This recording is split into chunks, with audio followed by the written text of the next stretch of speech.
Flash flood warning. National Weather Service in Huntsville has issued a flash flood warning for eastern Alabama, western Franklin, Tennessee counties in middle Tennessee. Weather information Central Daylight Time. It's 6:54 p.m. Central Daylight Time. Doppler radar indicated thunderstorms producing heavy rain across Jackson and Franklin counties. Between 1 and 2 inches of rain have fallen. Additional rainfall amounts of 2 to 3 inches are possible in one area as more heavy storms move into the area. Oh shoot, we got another tornado warning for Finchers. Expected to begin shortly. Hazard: flash flooding caused by thunderstorms. Source: radar.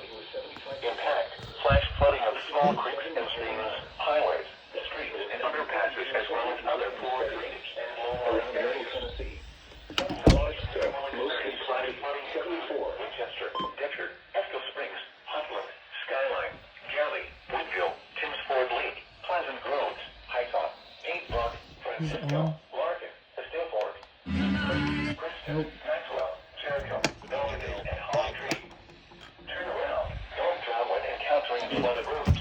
Ah shoot. Most flood deaths occur in vehicles